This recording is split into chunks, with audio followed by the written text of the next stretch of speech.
Após muita polêmica, o presidente Michel Temer sancionou no dia 13 de julho a chamada Lei de Modernização Trabalhista. As novas regras estão previstas para entrar em vigor em novembro, mas já causam uma série de dúvidas. E é sobre esses pontos conflitantes que a gente conversa a partir de agora.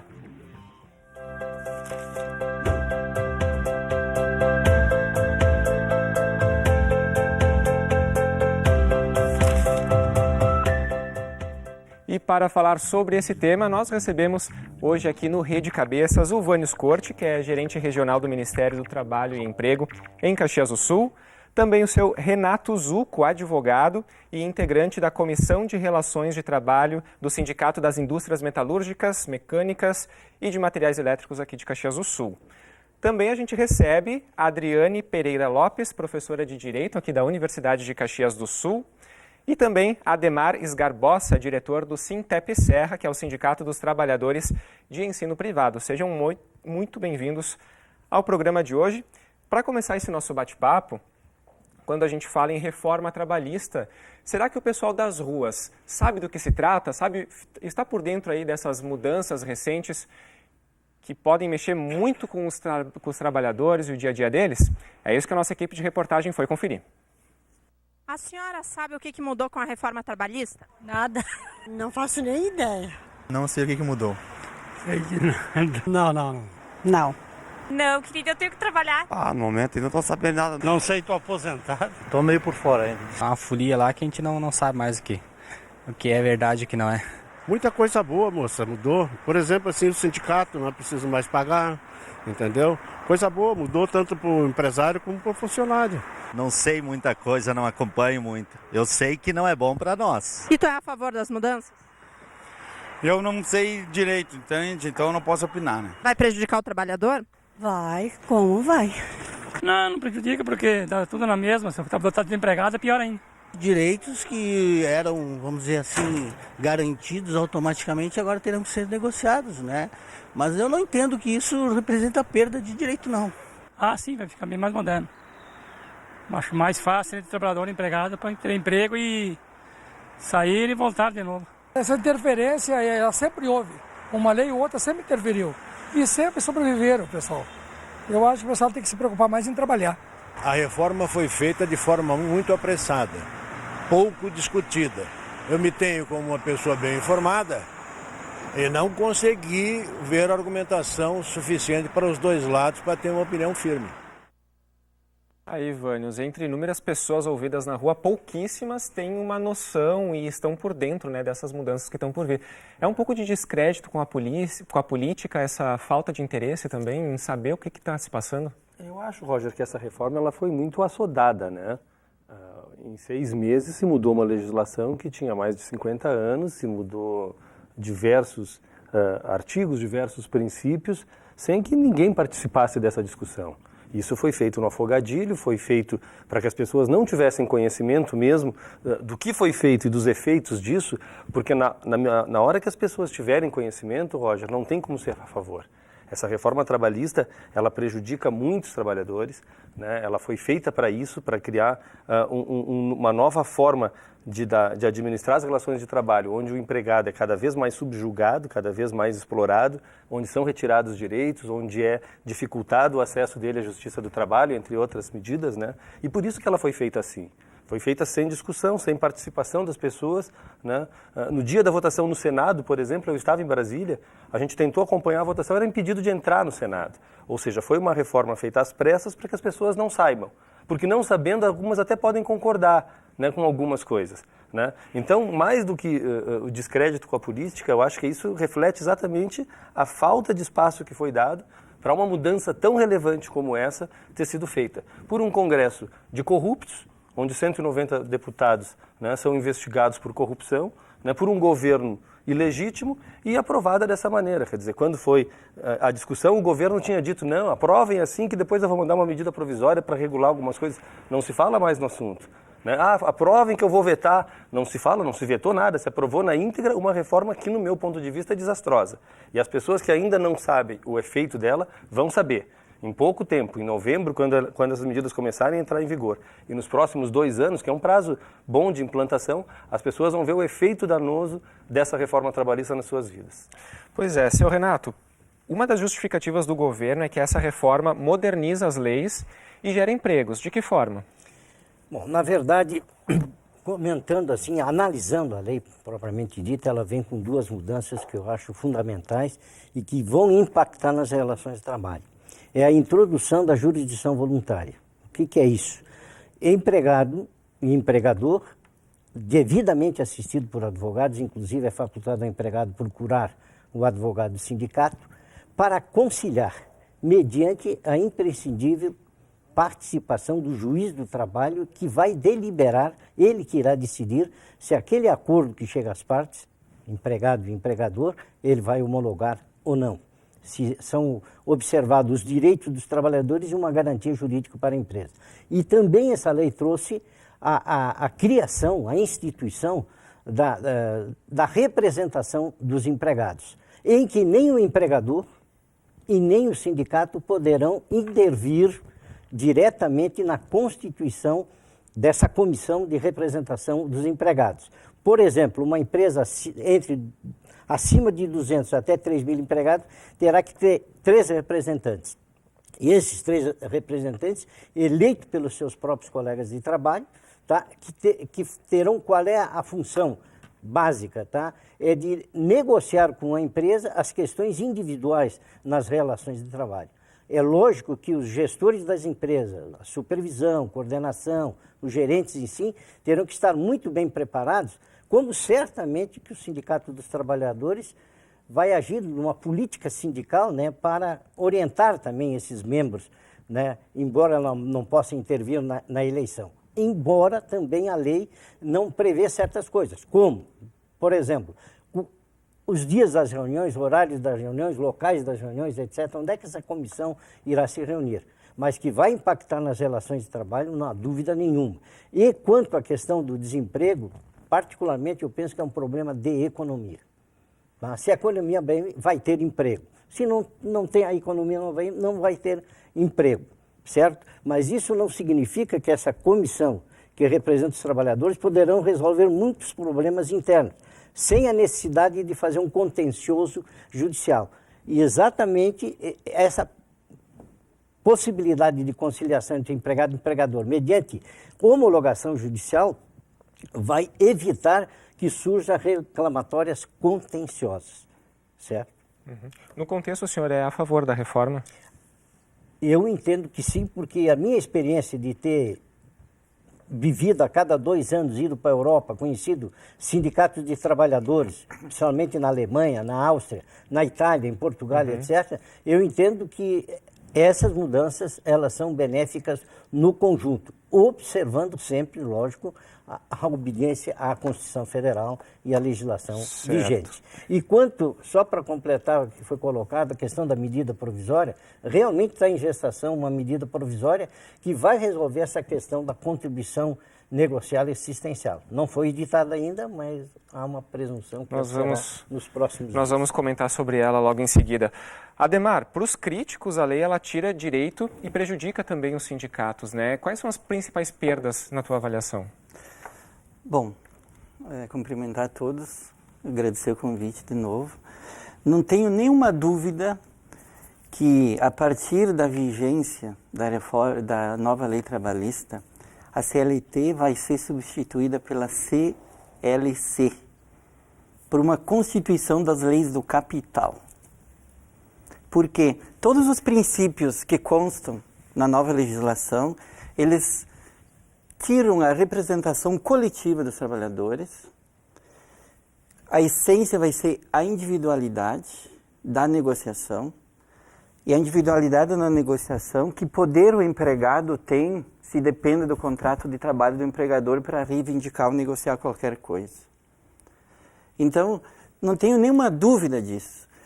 Nós estivemos na rua conversando com os trabalhadores, na ocasião da reforma da Previdência Trabalhista, conversando com as pessoas. Quando elas começavam a perceber o que estava em jogo, você via nelas um misto no mínimo de desespero. Por quê? Ainda não caiu a ficha. Mas o governo fez isso de uma forma extremamente estratégica. O Vanes referiu muito bem. Ninguém participou das discussões no Senado. Eu, na condição de dirigente nacional da Confederação, no dia 11, eu tinha salvo-conduto assinado pela ministra do STF e fomos impedidos de entrar. Aí eu me pergunto, por que isto? Nós vivemos num estado de exceção, onde a Constituição ela não vale. Porque se valesse, ao menos os princípios de garantias mínimas, a gente conseguiria implementá-los. Então, assim, o movimento sindical é extremamente contra a reforma. Por quê? Porque ela veio de cima para baixo. Aliás, ela vinha sendo gestada pelos grupos empresariais há muito tempo. E aproveitaram o momento do golpe para, na desinformação das pessoas e dos trabalhadores, para aprovar toque de caixa, tudo. Não estou tanto preocupado com o imposto sindical. Nós queremos e defendemos, como princípio sindical, cotista que somos, que aquilo que os trabalhadores do sindicato aprovarem em Assembleia, a legislação dê sustento. O imposto sindical, você não tem condições de se manifestar contrário. Até porque o percentual que vem para o sindicato é mínimo, 60%. Então, inicialmente, é isso que nós pensamos. E afirmar, ela traz a médio, a curto prazo, extremamente prejuízo. Não naquelas categorias grandes, organizadas. Essas vão sofrer impacto mais adiante. Mas as categorias e o trabalhador que não tem uma representação forte, esse vai literalmente se ferrar. Desculpa a minha expressão forte, mas é isso mesmo. Professora Adriane, qual a sua avaliação aí dessa proposta, né, que o governo está querendo implantar, então, de horizontalidade, né, do patrão reunir com o funcionário e discutir a partir daí essa individualidade, né, com relação aos direitos dele? Não é uma proposta, já está posto, né? A lei já é aprovada, está no período da vacatio legis, em novembro ela entra em vigor e eu entendo que assim, nós temos a necessidade de uma segurança jurídica para que se possa trabalhar de forma adequada. E a reforma, da maneira como ela foi posta, nós temos alguns elementos que vão de encontro a essa segurança que se pretende. Então, assim, se eu considero que deveria haver uma reforma, sim, acho que é necessário e que deveríamos ter uma reforma, mas não da forma como esta se coloca em alguns pontos que eu entendo que vai aumentar a demanda e a discussão judicial. Primeiro, que nós temos uma remissão expressa no que diz respeito aos contratos e os elementos que possam vir a ser apreciados pelo judiciário em relação, no Código Civil, né? Ato jurídico perfeito, objeto lícito, agente capaz. Eu já entendo que é inconstitucional uma lei ordinária delimitar ou determinar a competência, né? Porque a Constituição não possibilita isso. Além do que, quando eu privilegio e possibilito a negociação direta entre empregado e empregador, né? E isto está posto, inclusive, anualmente para alteração de condições de trabalho e inserção de outras condições, existe a necessidade que a gente pense sempre no todo, não são só em trabalhadores que possuem capacidade de compreensão do que está sendo dito, do que está sendo posto e que se sintam à vontade para negociar. A nossa grande massa populacional trabalhadora não tem essa possibilidade. Então, eu considero que eu preciso relativizar algumas coisas. Por exemplo, eu tenho ali posto que, havendo a comprovação da não concessão integral do horário mínimo de alimentação, será pago exclusivamente o período restante, aquele que não foi concedido, que eu entendo muito correto. Porque eu entendo que era absolutamente despropositado, né? Eu já paguei 45 minutos e aí, ao invés de pagar os 15 e o adicional de 50%, tá? Eu vou pagar 1 hora. Aí eu tenho um bis in idem, pago 2 vezes a mesma coisa. Isso era matéria que estava simulada, né, doutor? Então, tem alguns pontos que necessitavam de um ajuste. Mas da maneira como posto, né, eu entendo que eu não tenho horizontalidade a não ser quando eu tenho pessoas em idênticas situações, em idêntica condição e circunstância. E nós não temos uma identidade entre a grande massa de trabalhadores e os empregadores. Assim como eu também entendo que a maior parte dos empregadores, tudo o que não quer é a instabilidade jurídica, porque vai gerar o quê? A discussão vai ir sempre em cima do eu fui coagido ou não fui coagido ao acordo e à alteração de cláusula contratual. Eu não entendo que ela venha a pacificar, né? Porque ela derruba alguns precedentes, derruba alguns princípios. Alguns precisavam ser relativizados, como o princípio da primazia da realidade, precisava ser um pouco relativizado, porque existia uma fragilidade de prova por parte dos empregadores, mas da forma como ela se colocou, acho que ela foi inadequada em muitos pontos. Muito bom. Para a gente ter uma didática também no programa e ajudar quem está em casa a entender um pouco melhor, né, desses itens, enfim, que estão propostos agora, já estão em vigor a partir de novembro, né, que vão passar a fazer parte da vida do trabalhador a partir daquele momento. Tem alguns pontos que eu vou abrindo durante o programa para vocês, aí eu vou pedir ajuda de vocês também. Por exemplo, a jornada de trabalho. Ela vai poder ser negociada, mas também tem os limites da Constituição, né, Vânios? Até a página 2 tem os limites da Constituição, porque essa reforma ela é tão absurda que ela prevê a possibilidade de jornada de trabalho de até 12 horas diárias, sem intervalo. Quer dizer, quando ela cria e regulamenta a jornada 12 por 36, ela diz isso, né? Que a negociação pode ser individual entre o empregado e o empregador por uma jornada de até 12 horas, sem intervalo. Isso não se via desde a Revolução Industrial. Quer dizer, uma jornada de 12 horas sem intervalo é uma coisa desumana para a pessoa que vai trabalhar.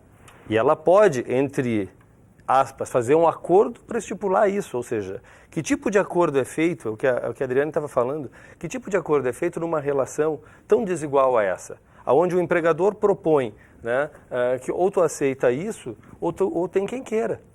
Né? Então, se tiver quem queira, vai ter quem queira e aquela pessoa vai ter que acabar aceitando. Né? Vai se discutir, houve ou não houve coação? Né? Me parece meio inócuo discutir isso numa situação que a gente vive, de um desemprego galopante, onde as pessoas topam qualquer parada. Então, assim, algumas previsões que constam na reforma, por exemplo, em relação à jornada, né? E nesse caso da jornada 12 por 36, a pessoa não tem mais direito a repouso semanal remunerado, adicional noturno, etc. Foi feita uma alteração muito grande, admitindo uma jornada dessas. Se admitiu também uma jornada maior, as pessoas que hoje faziam compensação, né, de jornada, que podiam trabalhar 1h12 de extra, podem passar a 2 horas extras, ou seja, se aumentou a possibilidade da jornada de trabalho. O que isso ocasiona? Né, e na nossa experiência a gente vê. Ocasiona, né, isso pega, a maioria dos acidentes do trabalho acontece no final da jornada, quando a pessoa está cansada, já está exausta, e aí acontecem acidentes do trabalho. O que isso vai acarretar? Um aumento no número de acidentes do trabalho, porque as pessoas vão trabalhar com menos garantias, pressionadas e numa jornada maior. Então, né, é uma reforma, Roger, que traz esse tipo de situação, que ela mostra que mesmo aquelas previsões da Constituição, 8 horas diária, etc., é até a página 2, porque ela pode, né, dentro dessas regras, ser aumentada chegando nesses limites que, no meu ponto de vista, são absurdos, que a história já demonstrou que são absurdos. Foi uma luta da humanidade, uma luta civilizatória se estipular uma jornada de trabalho que fosse razoável. Né, que as pessoas pudessem, durante 1/3 do dia, trabalhar, durante 1/3 do dia conviver com a família e durante 1/3 do dia ter outras atividades. Agora não se pode mais. Então, por isso que eu disse no começo, as pessoas vão sentir o efeito dessa reforma a partir da sua implementação, a partir de novembro. E aí vai se ver que ela não traz nada de moderno, pelo contrário. Ela traz um retrocesso muito grande e que vai causar prejuízos não só para o trabalhador, mas para toda a sociedade. Falando em jornada, né, Ademar, o intervalo também, ele sofre aí um corte também, né, de pelo menos de 1 hora para 30 minutos. Tem determinadas questões, o horário intra-jornada, ele tinha anseio de uma parcela das categorias que ele pudesse ser flexibilizado. Ou seja, principalmente o intra-jornada, onde que no máximo era 2 horas e no mínimo 1, mas 1 hora ou 2 horas. 30 minutos, aquela expressão célebre de um grande empresário brasileiro, que disse que para que 1 hora? 30 minutos basta. Aí você opera uma máquina com uma mão e outra como um sanduíche. Como dizer que o trabalhador ele não tem direito a ter um tempo suficiente para almoçar e também para descansar. Então a mudança no horário hora intervalar, tanto no que se refere entre no mesmo dia e um dia para o outro, ele vai, na minha opinião e no nosso acompanhamento, enquanto na discussão com estudiosos da saúde, vai criar um aumento muito significativo no adoecimento das pessoas. Quer seja no estresse, na depressão e principalmente as doenças ocupacionais relacionadas ao trabalho. Bem, seu Renato, na sua avaliação, a partir do momento que essa lei entra em vigor, o empresariado, de que forma que ele pode fazer cumprir a lei sem que necessariamente cause danos físicos para o trabalhador? Bom, primeiramente é bom só entrar um pouco no negócio que a negociação coletiva, que é um direito dos sindicatos patronais e sindicatos dos trabalhadores, não foi eliminada, porque os acordos individuais serão de situações internas dentro da empresa que vão ser resolvidas. A questão, a partir da vigência da lei, por exemplo, a jornada 12/36, que o Dr. Vânios levantou a questão dos acidentes de trabalho. Primeiro, a jornada 12/36 de descanso não foi inventada pela lei atual. Ela já existe há muitos anos, através de convenções coletivas de trabalho, firmado pelos sindicatos patronais de trabalhadores, principalmente na área de vigilância patrimonial e também na área hospitalar. Certo? 12/36. E essa jornada 12/36 de descanso, ela, como disse, vem sendo adotada há muitos anos. A questão do intervalo, aí é que vai vir a interferência. Embora possa ser por acordo individual, haverá a interferência e a atuação do sindicato profissional para que, pelo menos, o mínimo de 30 minutos seja observado. Mas procure analisar o caso de um vigilante que faz uma vigilância numa empresa bem no interior, que hoje elas estão se instalando bem no interior, não no centro da cidade. Aquele vigilante que vai trabalhar lá, tá? Onde é que ele vai fazer o descanso dele de 30 minutos ou de 1 hora? Ou de 2 que seja? Vai ser no próprio local de trabalho. Então, o que a lei quis proteger nesse caso aqui? Que ele ficando lá dentro daquele ambiente de trabalho, ele vai ter, se não gozar aquela hora ou aquela meia hora, ele vai ser indenizado. Essa que é a verdade. Agora, a questão da segurança do trabalho, é lógico que para certos tipos de atividade, o empregador vai ter que ter muito cuidado de querer implantar uma jornada 12/36, principalmente no ramo metalúrgico, metal mecânico, que tem equipamentos pesados, etc. Ele, certamente que ele vai ser orientado pelo médico do trabalho, pelo engenheiro de segurança, de não adotar essa jornada onde que o cansaço, né, vai ser, obviamente, predominante. Ou seja, o bom senso nessa hora também é sempre bem-vindo. Porque ele não vai ter a produtividade também necessária. Muito bem. Algum apontamento? Então a gente pode falar. Assim, não existe hierarquia na legislação, né, que está para entrar em vigor entre o acordo individual empregado e empregador, o acordo coletivo e a convenção coletiva. Portanto, toda a matéria, e há diversos dispositivos em que a matéria é jogada para a possibilidade do acordo e, inclusive, disposta a limitação da Justiça do Trabalho em rever acordos, convenções, acordos individuais, convenções e acordos coletivos. Eu considero que, para quem trabalha em ambiente distante, inclusive metalúrgico, já que foi colocado, né, em que de fato a ocioso, eles, conversando com empregados, eles entendem ocioso 1 hora muito tempo, né, mas você negociar entre 30 minutos e 45 minutos, vem de encontro, né, ao que efetivamente acontece, porque eles estão distantes, eles não têm como sair da fábrica, não vão tirar o uniforme, botar o uniforme. Essa é uma questão que eu não vejo, desde que tratada de forma séria. Por quê? Bom senso e cautela não fazem mal para ninguém, e nós vamos ter uma incidência maior de enfermidades do trabalhador. Agora, quando nós temos sempre a remessa a que isto é facultada à dispensa, como é o caso da jornada 12/36, que eu acho que é isso que o Vânios se refere, porque ali expressamente consta que facultada a dispensa do horário de repouso e alimentação. Aí eu acho que nós estamos sim chegando numa situação em que Não é possível. Por quê? Porque ninguém pode ficar 12 horas sem comer. Eu, pelo menos, não fico. Ao contrário, por exemplo, eu entendo que havia um tratamento discriminatório para as mulheres quando elas iriam iniciar a hora suplementar, a obrigatoriedade de parar 15 minutos para depois começar a trabalhar. Tá? Conversando com mulheres que trabalhavam e que faziam um horário extraordinário, elas reclamavam dos 15 minutos. Por quê? Porque elas iriam receber 1 hora e 45 minutos, enquanto os homens 2 horas. E o que você faz ali? Nada. Com a reforma, durante esse período, nada mais ainda. Por quê? Porque o artigo 4º da CLT foi modificado. O tempo à disposição do empregador, ele vem muito restrito agora. Então, não conta como hora trabalhada e, portanto, não se recebe.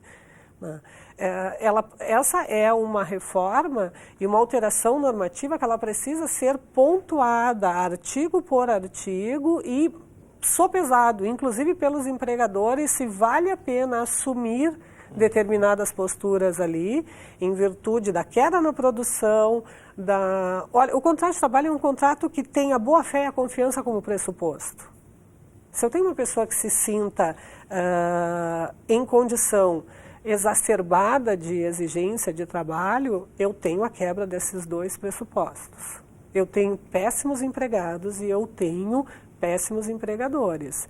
Esta modernização, esta alteração da lei, ela pode ser vista como moderna quando eu tenho empregador responsável, né, e atento à questão humana e empregados que efetivamente se comprometem com a mão de obra. Eu não entendo que exista a possibilidade de eu olhar e dizer 80% da massa trabalhadora compreende, tem condições de adequar-se ou entender esses elementos. Muito bem. Pessoal, eu vou pedir a licença de vocês, a gente precisa fazer um intervalo muito breve, mas nós vamos voltar na sequência para falar mais sobre o que muda, o que não muda e ainda o que está por vir ali com essa lei que começa a valer a partir de novembro. Não sai daí.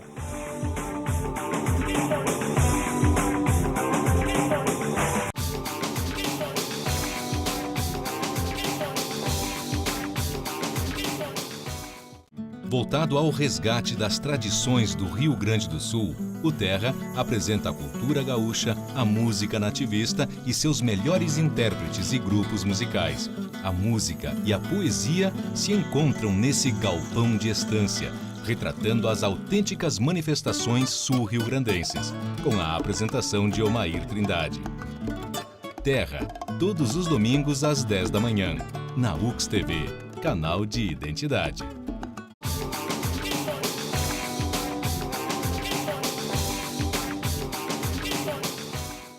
Estamos de volta com o Rede Cabeças, aqui na faixa Rede de Olhares pela UX TV, emissora parceira do Futura e também um canal de identidade. Hoje, falando sobre a Lei de Modernização Trabalhista, aprovada esse mês, sancionada pelo presidente Michel Temer e que passa a valer, então, a partir de novembro desse ano. Terminamos o bloco aí falando da questão do intervalo, né, da redução desse intervalo, mas ficou ainda a questão da amamentação, por exemplo. Mãe que é gestante ou mãe que já tem o seu filho em fase de amamentação, como é que fica essa questão também com o horário de intervalo? Bom, na verdade é o seguinte, qual era a prática? Era 2 intervalos, né, de 30 minutos que a mãe podia usar. Agora ela mora lá em Forqueta, mas trabalha em Anarrec. Como é que ela ia fazer a amamentação se a empresa não tem a própria creche, que o filho fica numa creche municipal, enfim, ou até numa creche particular? Então, ela tinha dificuldade. Então, ou a empresa indenizava aquele período de intervalo, né? Ou ela, mediante um acerto com o empregador, sem a segurança jurídica, né? Ela recebia aquelas horas ou saía 1 hora antes para amamentar o filho. Mas como é que ficava realmente o filho se ele já tinha uma atenção na própria creche? Agora vai ser permitido que a empregada, com o empregador, acerte como vai fazer esse gozo. Quer dizer, ficou muito mais viável, no meu entendimento, para que a mulher, né, que tem um filho, etc., tal, possa dar atendimento à criança. Eu acho que essa lei foi cruel com as mulheres. Foi cruel com as mulheres de maneira ainda maior do que com os demais trabalhadores, quer dizer, né, além de mexer nessa questão do intervalo, ou seja, a mulher vai poder fazer o acerto direto com o seu empregador, né, sem nenhum nível de de horizontalidade, como a gente estava falando, permitiu o trabalho da mulher gestante e lactante em atividade insalubre. É aí o problema. Né? Quer dizer, é aí o problema. Não, foi cruel com a mulher. Porque só excetua em caso de insalubridade em grau máximo. Sendo que os sindicatos podem, inclusive, negociar o grau de insalubridade, o que é outro absurdo. Quer dizer, o grau de insalubridade, que sempre foi uma definição técnica, passa a ser uma definição negociada, onde o sindicato vai negociar que grau de insalubridade tem. E aí não tem insalubridade em grau máximo, e a mulher gestante, lactante, vai ser colocada em ambiente insalubre, ou seja, ambiente que faz mal à saúde, é esse o nome. Né? É um desrespeito com a mulher, é um desrespeito com o feto, é desrespeito com a criança que veio, né? Sem precedentes, quer dizer. Né? Parece que as pessoas que fizeram isso são ovíparos, quer dizer, eles vieram do ovo, não tem mãe quem fez isso. Que é o objeto da prometida medida provisória, né? Aonde ela deverá ser revista. Vê bem, assim, eu ter exclusivamente a garantia de que não haverá trabalho em condições insalubres em grau máximo, já que nós temos 3 gradações, são 3 gradações porque eu tenho agentes nocivos com diferentes graus de incidência. Mas o que ocorre? Ali coloca a possibilidade de que ela, com o atestado médico da sua confiança, ela possa então ser excluída. Mas tem um outro elemento ali, também com relação à gestante. Sempre que isso está previsto, sempre que a gestante não estiver em condições de trabalho por alguma circunstância específica da sua gestação, ela será encaminhada, então ela entrará imediatamente em auxílio maternidade, o que a 8.213 não prevê e que a gente não entendeu como isto possa ser implementado. Por quê? Porque não existe hierarquia entre leis a CLT, 2 leis ordinárias, a CLT e a 8.213. Portanto, está previsto algo ali que ou nós vamos ter uma alteração na 8.213 ou não se implementa. Atestado médico, eu tenho condições de ir na minha médica de confiança e conseguir um atestado médico informando quais são as minhas condições e limitações.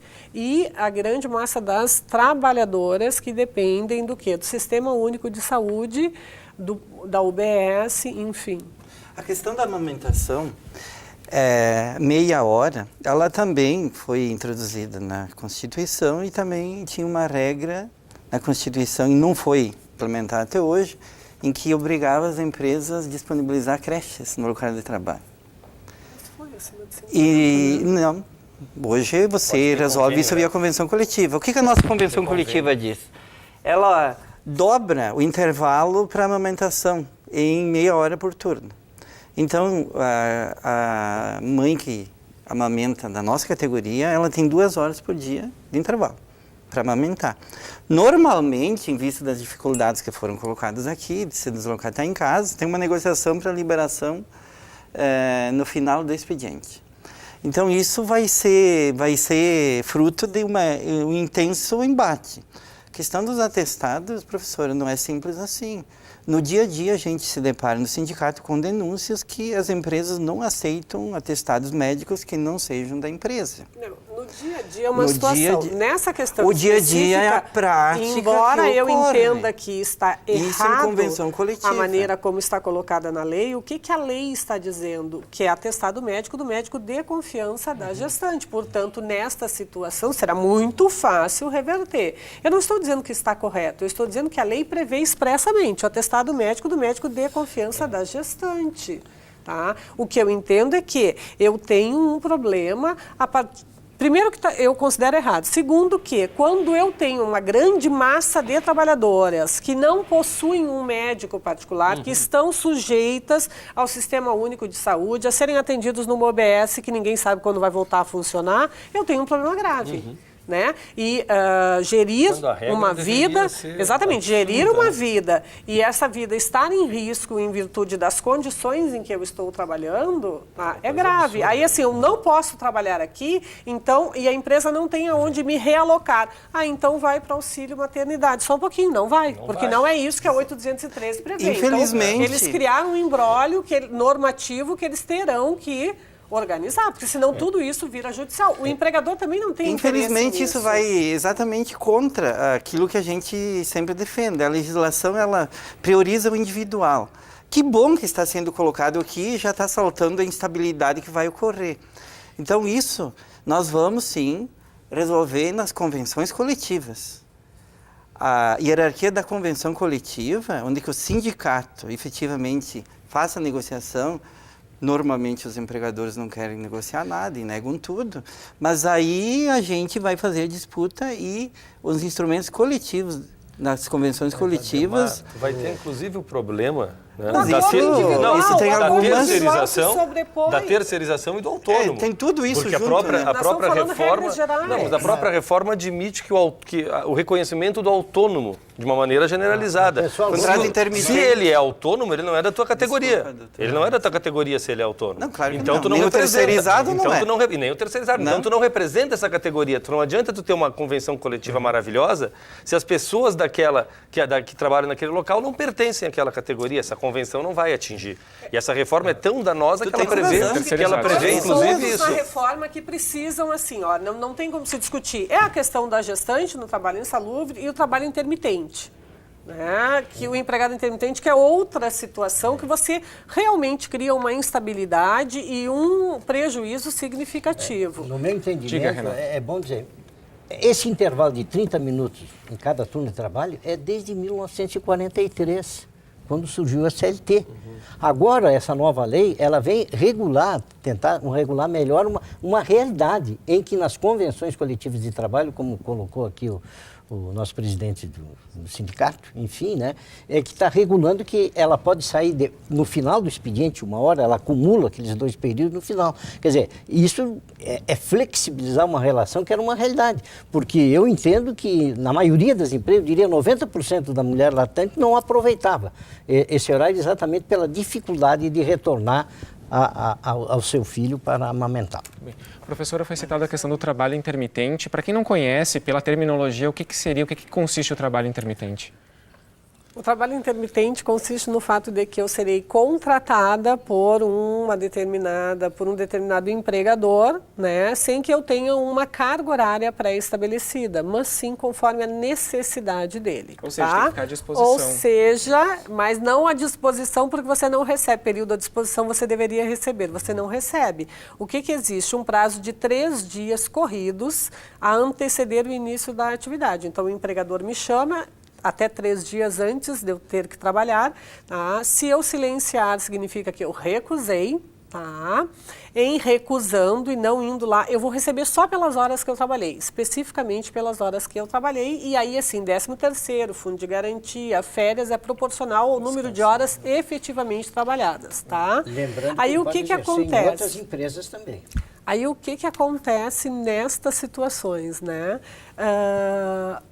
O empregado, se eu considerar um empregado que tenha, por exemplo, como doutor, que tem condições de trabalhar para mais de um empregador, né, pela sua qualificação e experiência profissional, perfeito, é o ideal, né?